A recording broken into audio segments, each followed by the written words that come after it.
Hello, and welcome to this town hall on the safe return to campus for the autumn quarter. I'm Jack Martin, Interim Associate Vice President for Communications, and I'll be facilitating today's discussion. As we begin, we want to acknowledge that the University of Washington is on the land of the Coast Salish peoples, the land which touches the shared waters of all tribes and bands within the Suquamish, Tulalip, and Muckleshoot nations. We also acknowledge and honor the tribal nations across Washington state and the many indigenous peoples from across the country who live and work in Seattle and the surrounding areas. Over the last week, members of the UW community wrote in with questions related to the return to on-campus and in-person instruction and activities in the fall. In a few moments, I'll introduce our panel of UW leaders to address the topics that generated the most questions and interests. I'll also note, if you're watching this live, you can email questions during the broadcast to presofuw@uw.edu. A full recording of the town hall will be available later if you missed part of it. Before I introduce our panel, I want to begin by introducing President Anamari Kause, who will begin by sharing some thoughts about what to expect when the new academic year starts in the fall. Welcome, President Kause. Thank you so much, Jack. And I am really excited. I am pumped to be welcoming back all our students, faculty, and staff in the fall to our three campuses in person. This is really, really exciting. I've been waiting for it for a long, long time. Now, although most of what I say today applies to our Seattle campus, both the UW Bothell and UW Tacoma will also be back in person this fall. I want to begin by acknowledging that this year has been, without question, a really, really difficult one for people for all kinds of reasons. My heart especially goes out to those people who may have experienced a loss due to COVID or who have been, seriously ill because of it, and to everyone who struggled through this really hard time, again, for a host of different reasons. And I am really proud of the work that's been accomplished by every unit on our campus.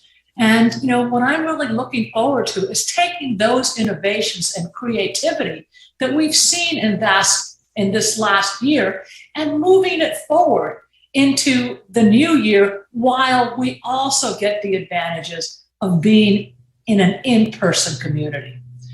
We announced that students are required to get the COVID vaccine. And I encourage everyone, please go out. If you're eligible, go out and get the vaccine. It's safe and effective. I guarantee you it will change things. I've now been able to be in the same room with my niece, my nephew, with my adopted mom. It has made a big difference, a big positive difference in my life, and it will in yours as well.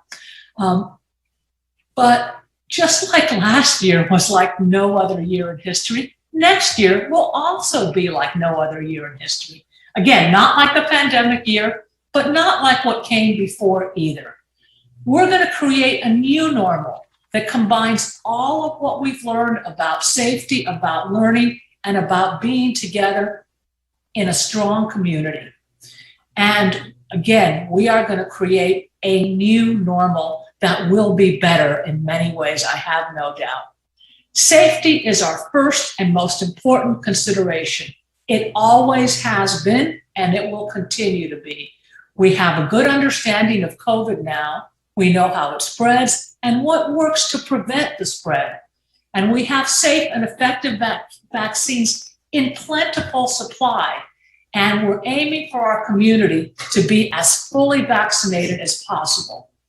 We're going to continue to adapt to public health situation as it changes. We know that things aren't always entirely predictable, and we will always be listening to our public health experts and to the guidance of our public health officials. We follow the science, and we will continue to do that in the coming year. As we operate safely, our mission will also always be focused on learning and on discovery.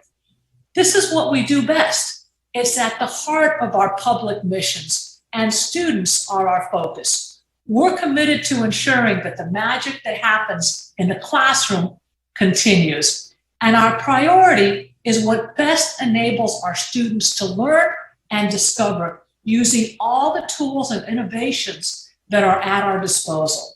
Our path forward depends on our strength as a community and in leveraging our strengths, new and old, to build a vibrant, engaging campus life. I'm so proud of how our UW community has remained strong and vibrant and united over this last year.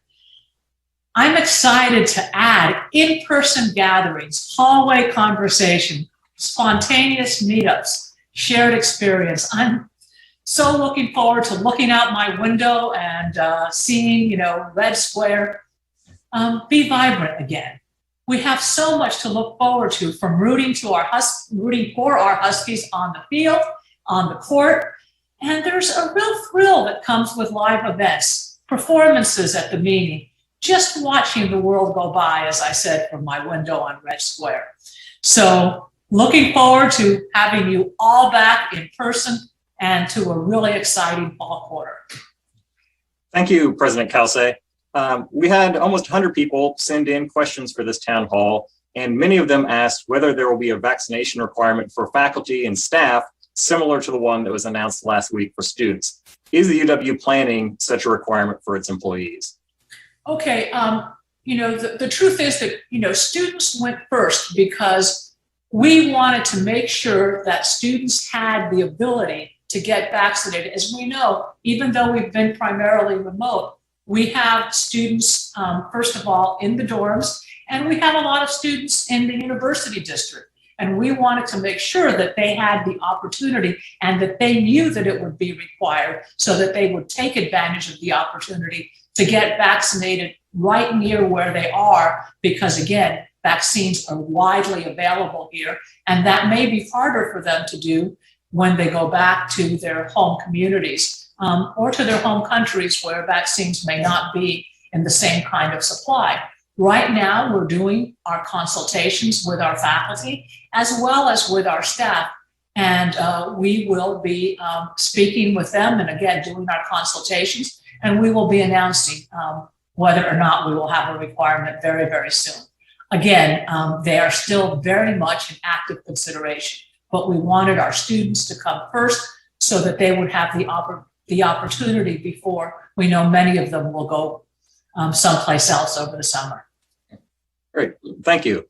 I'd now like to introduce Hillary Godwin, Dean of the UW School of Public Health, who will spend a few minutes on the subject of health and safety. Welcome, Dean Godwin.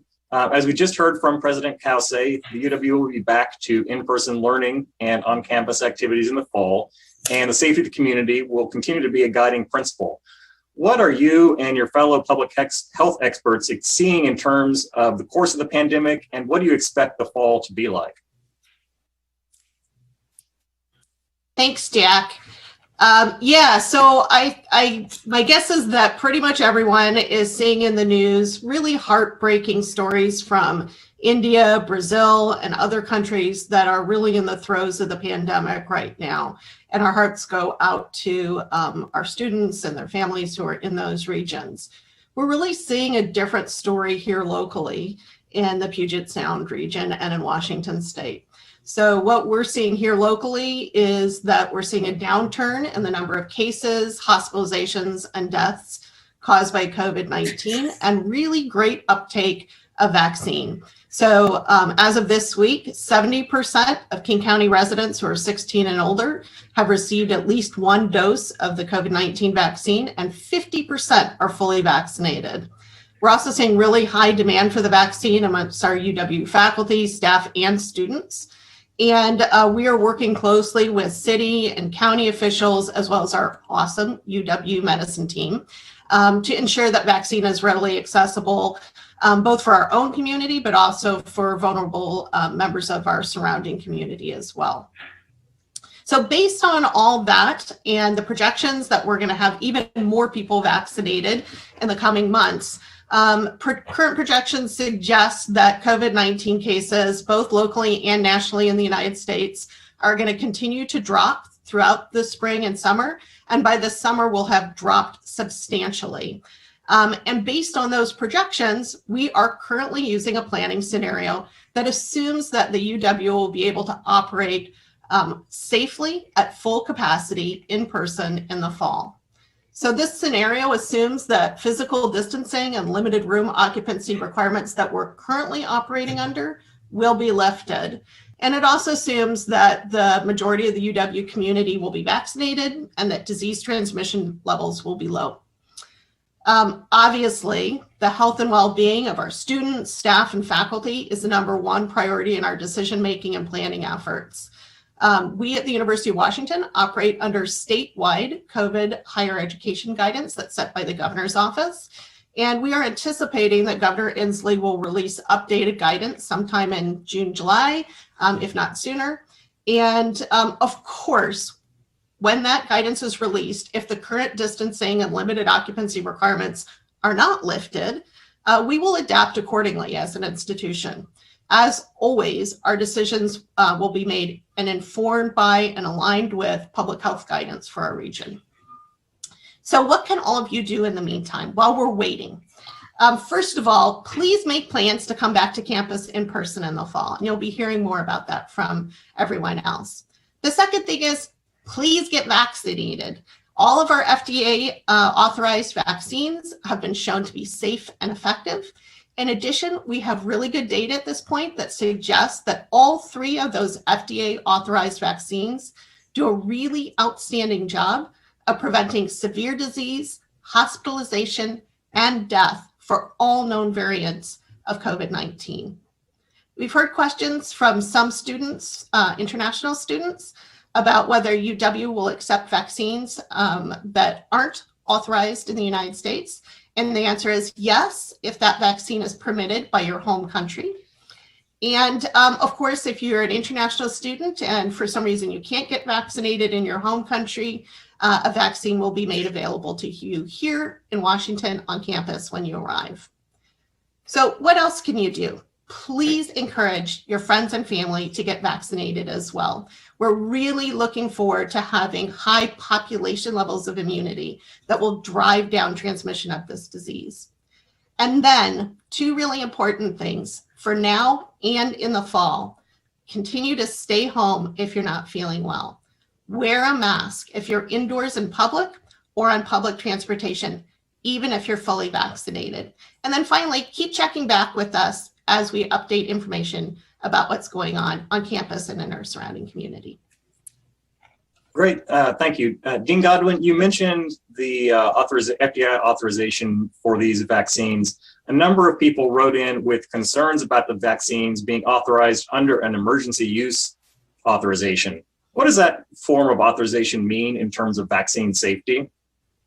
Yeah, so the emergency use authorization, or EAU, is a mechanism that's used to help us get medical interventions out quickly in the case of a public health emergency. It's a way of cutting through the red tape. But here's a key thing. Those emergency use authorized vaccines, Moderna, Pfizer, and J&J, have all been rigorously tested in tens of thousands of study participants and have been shown to be safe and effective. So we feel very comfortable requiring at this point that individuals get that vaccine.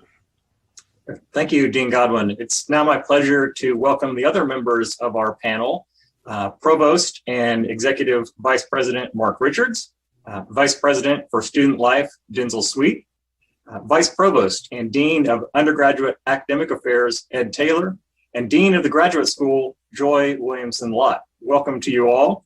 Provost Richards, will begin with you. A number of employees, both including faculty, staff, and academic personnel, have asked whether employees will still be allowed to work remotely, either full-time or part of the time, once the majority of campus returns to in-person instruction and activities. Can you speak to that question? And you're on mute.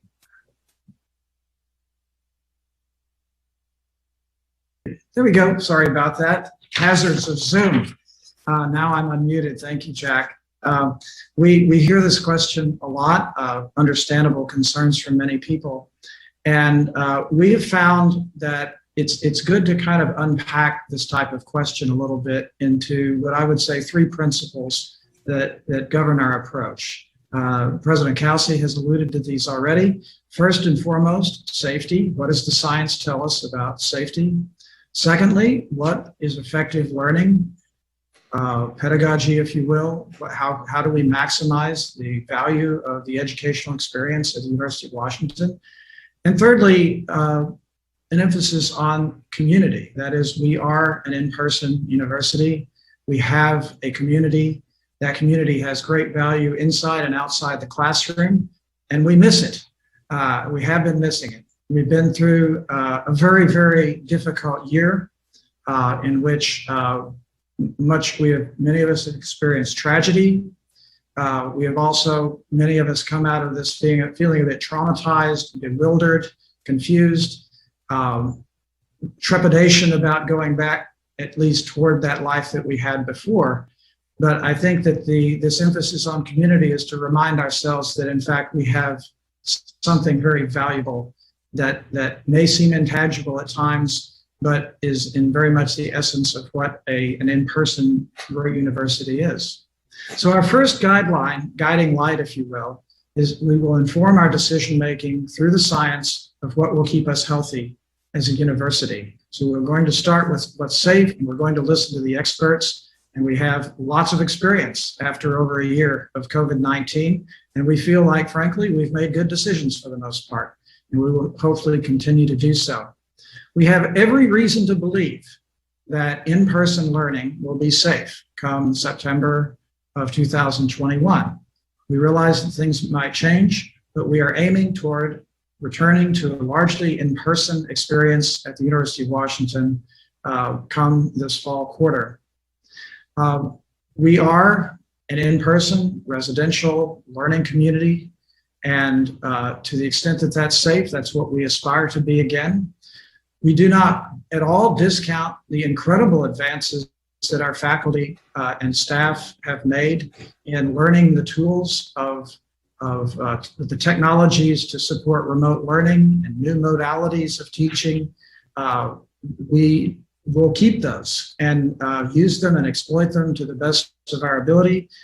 We have been a leader, for example, in flipping the classroom well before COVID-19, and techniques like that, approaches to teaching that involve technology, we will continue and expand upon. However, on the other hand, many experiences of learning experiences such as laboratories in chemistry or physics or studio instruction in the arts, those are things that really have to be done in person, as well as, of course, clinical study in our health sciences schools. So there is going to be a lot of innovation. We have learned a lot of things from this crisis, and we have put a lot of support into place to exploit and to use these technologies at a level that we haven't been able to do before. And yet our aspiration is to return to a largely in-person learning experience in the fall, and to provide the best possible learning environment we can for our students.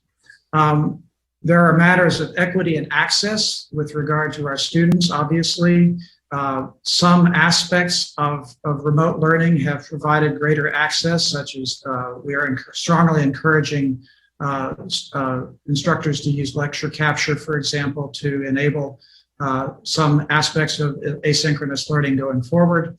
But we also have to realize, for example, that many students don't have the same access to Wi-Fi, good bandwidth access to the internet. There are also equity issues that come along with this idea of community with regard to faculty and staff. We don't want to develop a class system in which some faculty and staff have the privilege of working remotely and others are kind of expected to mind the store in person. So again, as President Kelsey indicated, and as Dean Godwin also indicated, please plan to return to in-person work this fall semester, fall quarter, and embrace the community that we had to put aside for a while. I'm looking forward to it enormously. As President Kelsey was bubbling forth at the beginning of the town hall, we're so excited to get back to seeing each other and interacting with each other in the ways that we were before accustomed. Thank you, Provost Richards. And I also recall that previously it had been shared that there will be guidance for leadership and managers that will be coming out later this spring with regards to the return to in-person work and what flexibility will be available. President Kalsi, I want to return to you for a moment. A number of people wrote in response to last week's announcement that the UW will require students to be vaccinated for COVID in the fall, to ask how the university can legally require a vaccine that has an emergency use authorization. Could you address that question, as well as what the university means when it says that religious and philosophical exemptions will be allowed? First of all, we would certainly never do anything that's not legal. And this requirement is legal because it allows for religious and philosophical exemptions. And what we mean by that is we will have, we haven't worked out all the details, but we will have, a way in which, students or faculty or staff, because it's quite likely that they will be required as well, to be able to claim those exemptions and to explain what their religious or philosophical issues are. We recognize that the decision about whether or not to get vaccinated is a personal one. We also recognize that the main reason why people are getting vaccinated is to protect themselves. But it's also important for people to realize that if we all get vaccinated, all of us that can get vaccinated, it also protects our entire community. And it allows us to protect those people who are vulnerable and truly cannot get vaccinated for medical reasons. And so it really is, I want to encourage everyone, don't just do it for yourself, do it to build the kind of community that we want, the kind of community that allows us to have the full range of experiences that, that we have when we're all here in person. Again, I want to echo what Dean Godwin said. The COVID vaccines that have been approved under emergency guidance are safe and effective. And quite frankly, we have every reason to believe that they will be FDA approved relatively soon, and certainly before the beginning of fall. Again, they will protect not only you from COVID, but if enough people in our community are vaccinated, the virus can't easily spread through a community, even if there's an unvaccinated minority. In other words, the concept of herd immunity. Thank you, President Kalsi. Returning to you, Provost Richards, similar to the question around employees, many students have asked if they will be required to attend in-person classes in the fall, and what, if any, accommodations will be made for students either need or want to continue learning remotely. Thank you, Jack. I suppose I'll repeat what I said just a few minutes ago, which is that our aspiration is to return to a largely in-person experience at the University of Washington. We are and will remain a residential campus, and our goal is to maximize learning experiences for all of our students. As I mentioned, the COVID crisis has taught our faculty, our instructors, a lot of lessons about how to leverage technology to increase learning. But that doesn't mean that it supplants the residential experience. The Husky experience is a lot more than class credit, and it's a combination of many experiences, club activities, just being on campus and seeing each other. I had the enormous privilege yesterday to get a tour of the campus by the campus's landscape architect. It did happen to be a magnificently beautiful day, but I was reminded this is one of the most beautiful college campuses in the country. And we have so many wonderful spaces of all sorts of varieties that capture our history and our aspirations as a university. And I know these spaces are special to our faculty and our staff and our students, and we will be seeing each other again in these spaces, and we can't wait to do so. In terms of instruction, there's no one-size-fits-all answer, but again, we have learned to leverage the technologies that existed before, but we all had to come up very, very swiftly to speed. employing these technologies, and in the process will have been able to increase student access even in a largely in-person environment. So overall, we expect learning to take place mostly in person at the University of Washington in the fall quarter of 2021. Thank you, Provost Richards. Dean Williamson-Lott, turning to you on a related topic, we received questions from graduate students asking about degree required activities. Will activities such as thesis defenses, general exams, and dissertation proposals, which have traditionally been held in person, now be allowed to be completed online? First, hi, Jack, and hi, everybody. I'm glad to be here, and I want to add my voice to the chorus of people on this call saying how excited we are to see our students back on campus in the fall. I think it's going to be amazing. We miss you desperately. With regard to these kinds of accommodations for graduate students, we, during the pandemic, while everything was remote, instituted new policies where all of these things, dissertation defenses and exams, could happen in a remote context, and we are committed to maintaining flexibility when it comes to students' ability to do these kinds of things remotely. We understand that students continue to be negatively impacted by this pandemic. So these, yes, graduate students, you can expect to be able to take advantage of those same accommodations in the short term. But I also want to point out, and this is something you've heard previously in this call, is that one of the things that we're doing in the graduate school is thinking about what we've learned during this pandemic and what we want to take forward. And so one of the things that we'll be doing is talking to what's called the Graduate School Council, which is a group of faculty from all three of our campuses, about these issues, particularly around remote defenses and exams. What elements do we want to take forward? And so I'll be talking to faculty from across the three campuses about what we might want to make permanent. But in the short term, yes, absolutely. We will continue to be flexible in allowing students to do these kinds of things in a remote context. Great. Thank you, Dean Williamson-Lott. Vice President Sweet, I'd like to bring you in now. We received many questions about campus facilities. As students and employees come back to campus, what can they expect in terms of campus facilities? For example, a common question has been, will the libraries have capacity restrictions in the fall? Thanks for the question. And, if I may, build on a consistent theme here, I think the first thing students will expect when they come to campus is to see a whole bunch of people who are extremely happy to see them in person. We've already begun to open spaces that students frequent. For instance, the libraries have already reopened spaces for individual research and study. Several of our recreational areas across the three campuses are open, including the IMA here. And as spring and summer continue, more spaces and in-person services will open. I think with more and more of our students and community members becoming fully vaccinated, we feel, I would say, fairly confident, as Dean Godwin just stated, that Washington State will revise its higher education guidance related to distancing and density. So this means that libraries will be able to expand capacity, as will many of our other facilities. Basically, we do expect that there will be robust opportunities for in-person engagement and community development.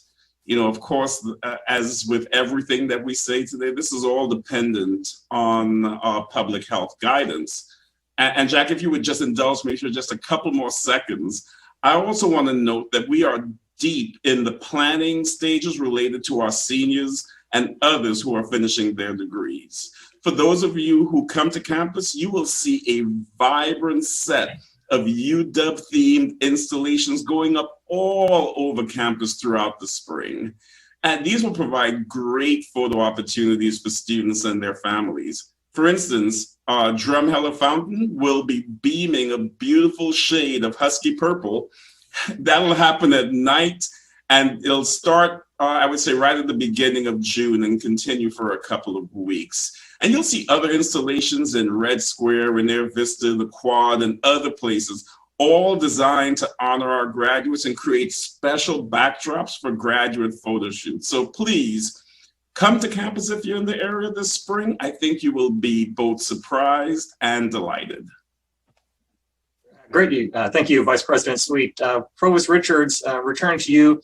We heard from many students and instructors asking about the role of remote or asynchronous learning in teaching and what role that will play in the future. Will instructors be encouraged to teach in hybrid modes, both in-person and remote, in the fall? Jack, let me back up one step to answer that question and pose a scenario.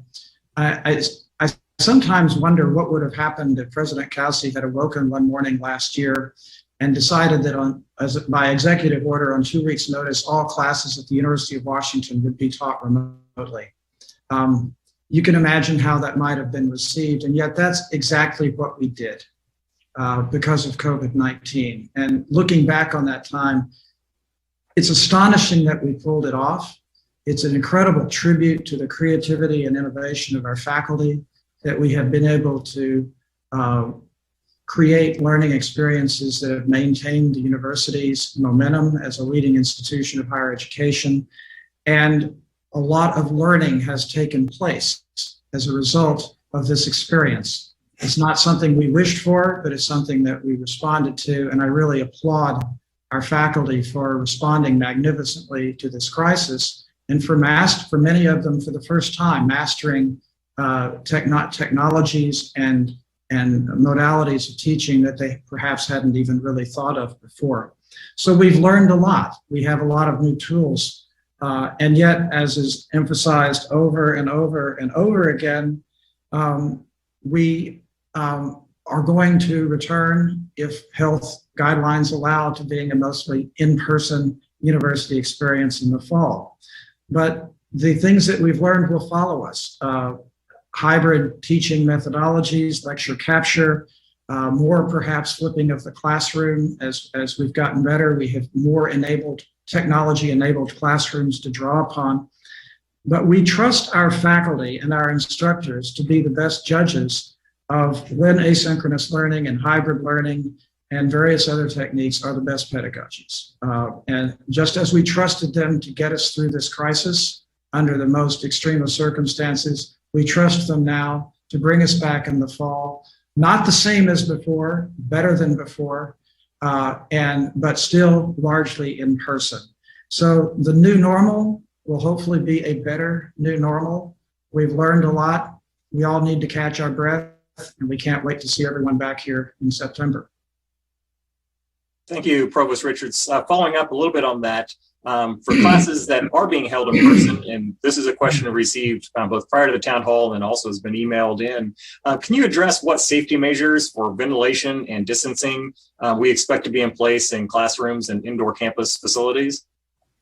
Yes, I can say a little about that. Throughout this whole pandemic, our facilities team has really been on the ball in evaluating and monitoring ventilation and air quality in our buildings. All of our buildings meet or exceed CDC standards, as well as standards set by our own environmental health and safety department. As for distancing in the classroom, right now, 6 foot, as of this moment, 6 foot social distancing is still in place. We anticipate that is likely to change in the coming months. We certainly hope so, as many more people are vaccinated and the state issues new guidance for health and safety. Once we have that guidance, then we will respond accordingly. And we feel very confident that on the trajectory that we see currently, that we will be back safely in person for most of our instruction in the fall. Thank you. Dean Taylor, turning to you, there are many UW students who have not yet had classes on campus. What can students who are coming to campus for the first time in the fall expect it to be like?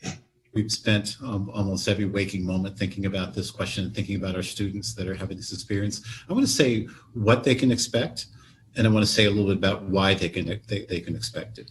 What students can expect when they come back to campus is a welcoming environment, and that's work that my colleagues will do in collaboration with Denzel Sweet, with your team, and with Joy Williamson-Lott and Ricky Hall. There's a team of us that are doing student-facing work that want to make sure that when students come back, that they're able to connect to each other, that we're welcoming all of our students back in totality. But in particular, we're spending time thinking about the fact that there are some students, a significant number of our students who have been registered for courses taking courses during the course of the year, but have yet to step foot on campus. They've been having rich academic experiences, but they've yet to experience the campus. So we're going to actually program for those students that are in essence in their second year, and take into consideration those students that are leaving high schools, leaving community colleges, coming to campus for the first time also. So that work of connecting, and I will say the programming that we're doing is really anchored around, sort of truly anchored in all the things that you heard before this. And you heard Dean Hillary Godwin talking about safety protocols.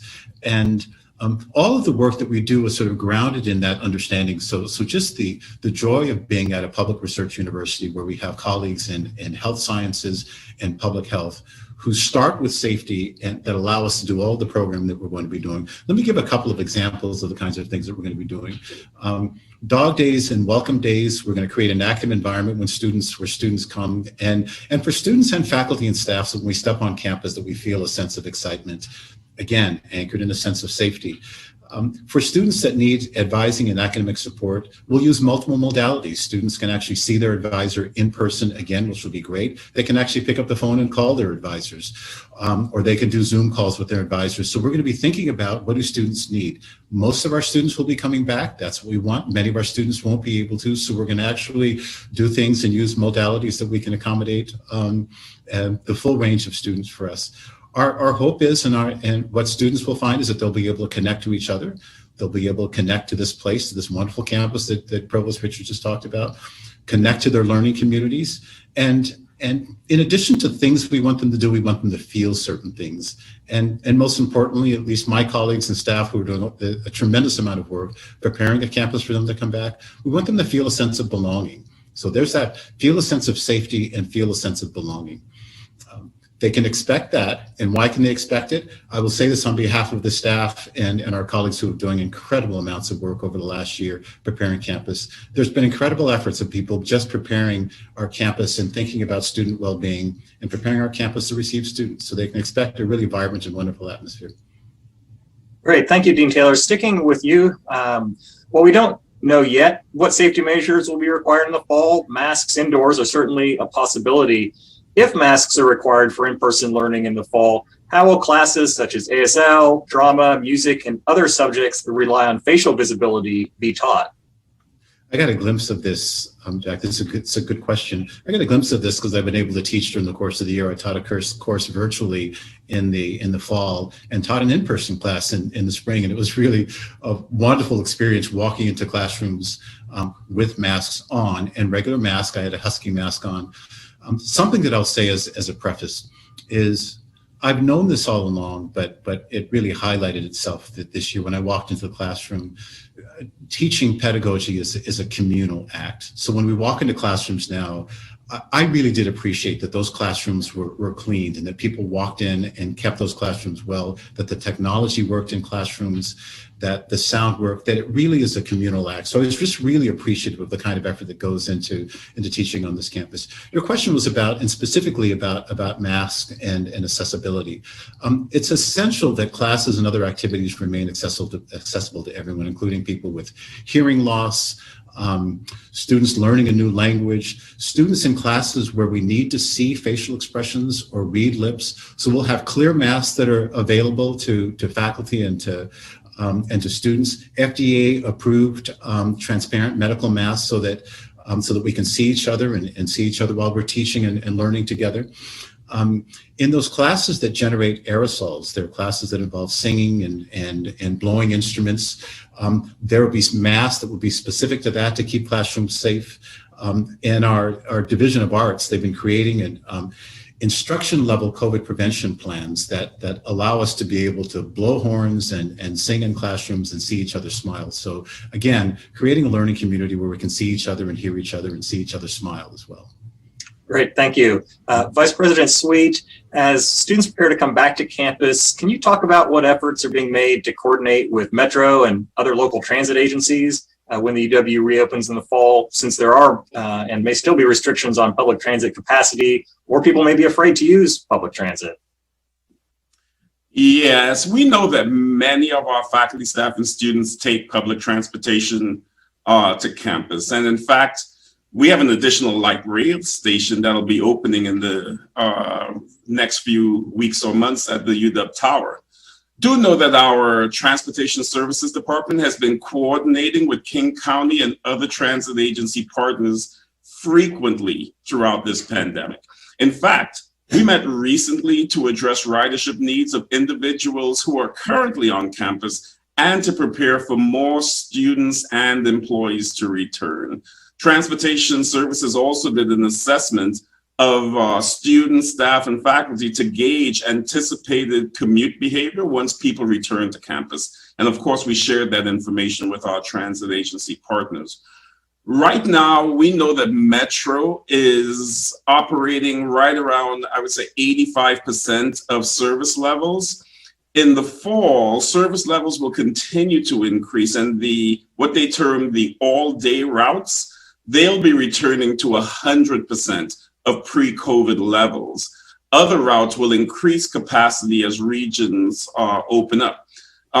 Metro has confirmed to us that they are employing appropriate safety measures and that they have the capacity to add trips as needed if we see overcrowding on certain routes. So your UPass will continue to be a valuable resource as we start the autumn quarter. Great, thank you. Dean Williams-Mlodge, returning to you. Some international graduate students may have issues traveling to, studying in, or working in the United States, including due to visa issues. Two questions related to that. What are the plans to keep our graduate program strong if students can't come in person for their studies? And then also, will there be more work abroad waivers for students experiencing this problem, or will each case need to receive approvals if promised funding and job responsibilities can be accomplished remotely? Good questions. Good questions. We know that many of our international graduate students have been deeply frustrated with the difficulties they faced being able to get into the United States. And we also know here at the University of Washington how vital they are to the university, to our work, to our community, and we are eager to welcome them in person. With regard to the first part about programs and what they'll be able to do, or what they'll plan to do to help support these international graduate students who might not be able to get to the U.S. before the start of fall. You have to remember that these programs that these graduate students will be in have had a lot of practice in the remote space and have done an outstanding job in providing high quality instruction, curriculum, mentorship opportunities, creating community, that they are of high quality. And so that these international graduate students who wouldn't be able to arrive will be able to avail themselves of programs that are well prepared to deliver remote instruction as well as other kinds of support services. But any student that does have a question or particular concerns, whether international or domestic, I would encourage graduate students, to reach out to their departments and programs, because I know that faculty and staff there would be more than happy to answer any questions and concerns that they might have. As far as the work abroad waivers are concerned, the university is working very closely with departments as well as individual international graduate student employees to either help them enter the country safely before the fall, or help set them up for successful remote work until they can enter the country safely. And decisions on these issues, the work abroad waivers, are being made on a quarter by quarter basis because things are shifting. Travel restrictions, visa requirements, safety requirements. So there's a lot in flux, as we all know. But one of the things I can say definitively is that we are as eager as our graduate international students in general, to get answers to some of these questions. And we are eager to welcome them to campus and have them be part of our on-campus Husky family. And then just one final note, we know that recently the U.S. State Department has revised and pulled back on some international graduate student travel restrictions. And so I'm very hopeful that we're headed in the right direction. Thank you. President Kelsey, returning to you, we had questions that we received about what happens if herd immunity is not achieved, and questions about how we would adapt as the pandemic progresses. How will the university stay on top of the continued course of the pandemic, and what sort of adjustments would be made, whether that's in the classroom, international exchanges, sports venues. Also received questions related to sports and specifically, can we expect to be able to watch Husky football in the stadium this fall? Yeah, first of all, I want to acknowledge that there's a lot of anxiety out there about, moving forward. As much as we want to do it, in my field, as you know, I'm a psychologist, we call it eustress as opposed to distress, but that it is stressful to make changes and that there are no guarantees. We are planning, again, we follow the science. That's what a university is all about. We follow the best knowledge that we have, and we have to plan ahead, knowing full well that there are some uncertainties. I think we have proven that when we need to, we can adapt, and we can adapt quickly. I think back to that decision that we made almost overnight to go online. I can assure you that we have the best public health experts in the world. We have been meeting twice a week throughout this pandemic. We don't plan to stop. We will continue the consultation process on a regular basis, and we will make shifts when they are needed.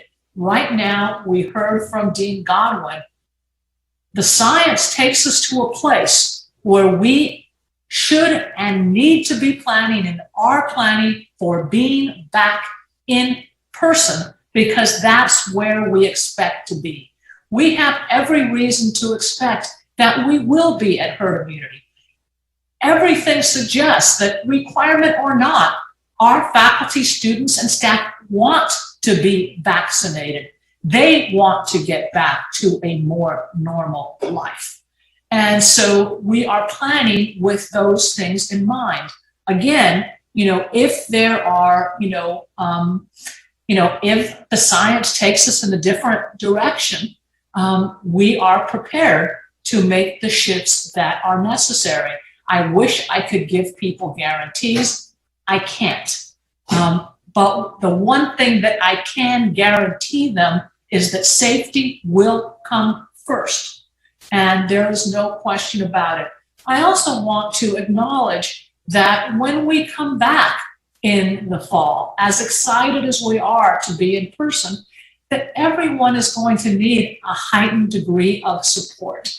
Anxiety levels are very, very high, higher. I follow this research fairly carefully, higher than we've seen, in decades, particularly so amongst our young people, but also amongst, the whole spectrum. And we will be looking at, part of why we want to be in person is that we can support each other better in person. When you can go down the hall and, talk to one of your faculty friends about some of the anxieties you're having and some of the issues that you're having. We will be having heightened support groups. We've been talking to our faculty about how to potentially do that. I know that that BP Suite is, working very hard to have more mental health services available to our students, as well as more support groups and more activities available. We're going to be working with, again, our faculty, staff, to make sure that we're doing those kinds of things that are most apt to make us resilient. We are also very much right now in the process of looking at things like, should we have another year of tenure exemption so that you can extend the tenure clock? We are very actively looking at some of the things that we did in terms of pass-fail for students. What of that should extend into the new year? I can assure you that when I say that we put health and safety first, I'm not just talking about physical health. I'm also talking about mental and behavioral health and what kinds of supports do we have to have available to our faculty, staff, and students so that they can actually not just come back, but enjoy it, feel safe, feel comfortable, feel supported. Thank you, President Cassay. Dean Godwin is our public health expert. What are your expectations around the fall when it comes to large events, sporting events, arts and culture events, and football? Yeah, thanks, Jack. We are actually already seeing relaxation of some of the limits on spectator events, and those relaxations are coming from the governor's office and are particularly the case for outdoor spectator events like football, and even greater relaxation for individuals who are already vaccinated, so having higher density spectator areas for vaccinated individuals. So given all that and the trajectory that we see that we're on and the projections that we have for the fall, I'm actually quite optimistic that we'll be able to root for a Husky football team in person in the fall. If you give me the privilege of just saying a few more words, I'd just like to say that, it's really echoing what President Cassay was saying. It's really been an honor to serve on this leadership team during the pandemic. We're incredibly blessed to be in a state that has a fantastic health department and to have very, very strong local health departments serving our 3 campuses. And also to have local elected officials and a governor who work hand in hand with their health officers. But I'm equally proud that at the University of Washington, that our policies have really been guided by the best science, by evidence, and by public health policy. And I'm confident that this will continue to be the case as we move back to in-person instruction. Yeah. That being said, as President Cassay said, I also am a dean of a unit, and I have seen how hard this year has been for our students, staff, and faculty. I've been so impressed with the resiliency and innovation that all of you have shown and your ability to adapt quickly when necessary and pull together as a community. I also know that everyone is really exhausted from this past year, and along the theme of protecting your mental health, I hope that all of you will take some time this summer to rest and recharge, and that you will continue to treat yourselves and others with grace. So on that, I'm really looking forward to being able to work together and learn together with all of you again in person. President Cassay, I see you wanted to jump in. Yeah, I just also want to add that one of the things that we've always tried to do is to do things gradually and planfully. For example, part of why we made the decision to go online when we did is, we didn't want to have to kick out students out of the dorms overnight. We wanted to be able to have a gradual transition, allow them to move out with time, allow faculty, as much as possible. And, we are being very flexible with our faculty and our staff in terms of giving them time to transition to in-person. We're giving them until September 10th. We also are, in some ways, lucky with the quarter system in that, we will have had time by the time that we are in person. First of all, we'll have seen the public schools that are already in person, but more importantly, all the semester schools will have been in person for several weeks, and we will be able to learn from what's happening there. And so again, we will have time to do this in a gradual way because, I understand transitions, even when they are positive, can be very tough. I also want to say that I understand that there are some, very realistic anxieties about, risks. And, we cannot promise a risk-free world. But again, echoing Dean Godwin, we will follow the science. And one of the things that is my privilege about working at this university is that we have the very best science in the world available to us right here. Thank you, President Cassay. Dean Godwin, quick question we got in live. Will the UW continue to do COVID testing for students in the fall? And if so, do we know what those protocols will be?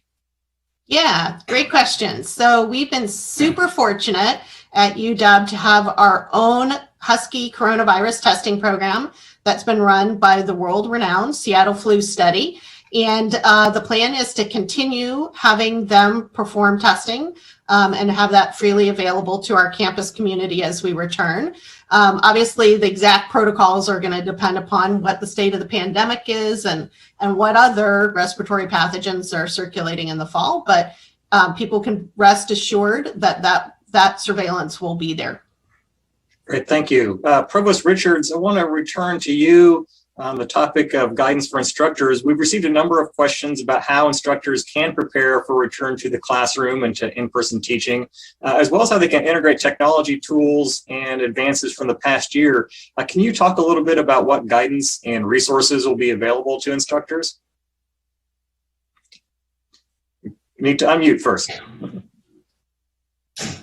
There's a lot of noise in my office and I've been keeping muted otherwise. Jack, I'll answer that. I want to mention something that perhaps has gone unsaid here. And we have been giving shout outs to lots of folks, especially our faculty and staff, for their response to the crisis.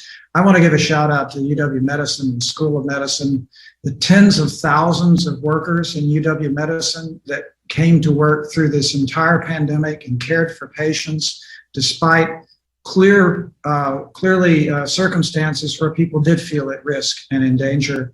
We are blessed with having this strength, not only obviously just in the care of our community, but as Hillary Godwin has indicated, in having this expertise on board in epidemiology and infectious disease.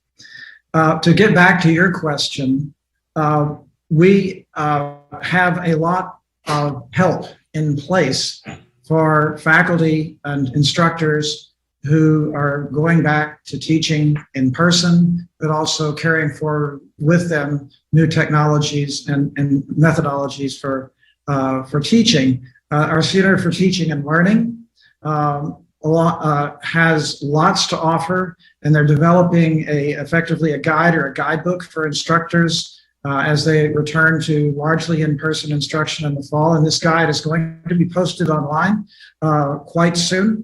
And I will be sending a message to instructors in the next couple of weeks to make sure that everybody is aware of these really significant assets that we have to promote excellent teaching and instruction all the time, and not obviously just in the fall quarter.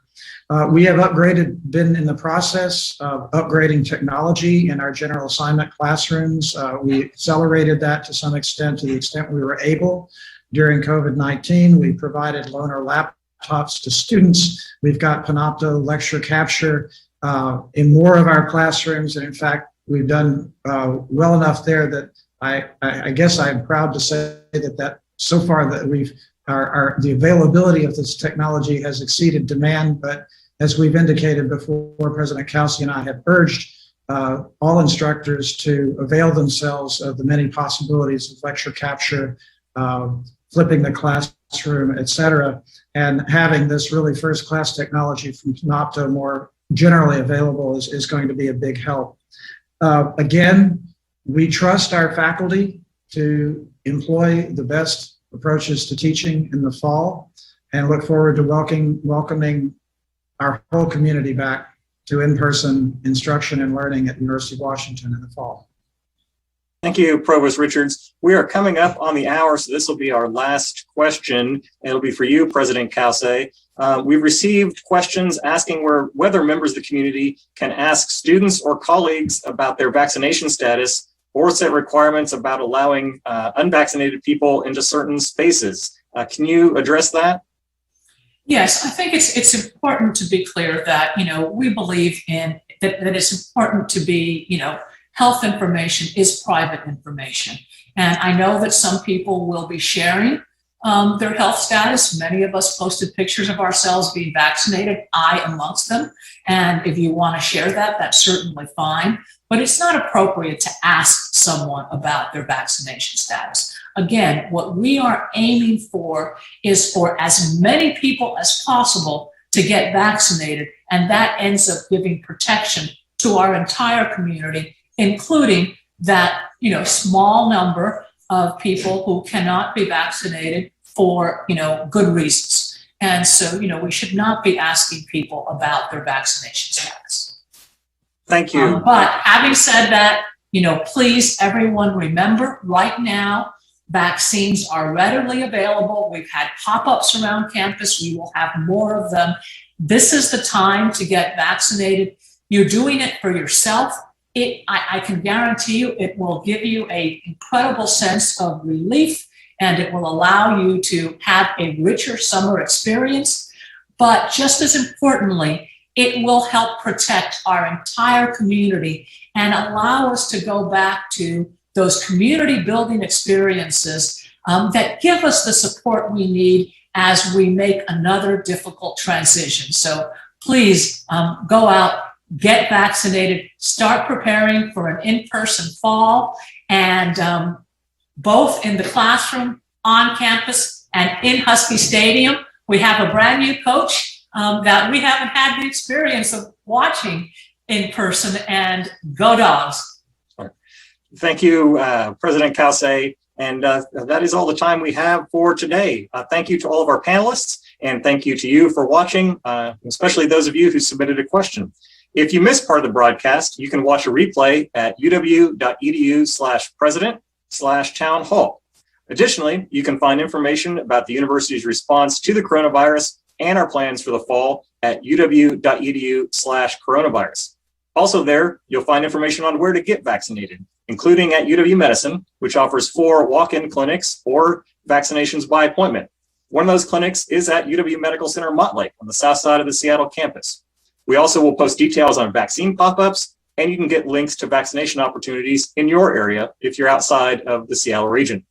Again, thank you for watching. Please stay safe, get vaccinated, and go Huskies.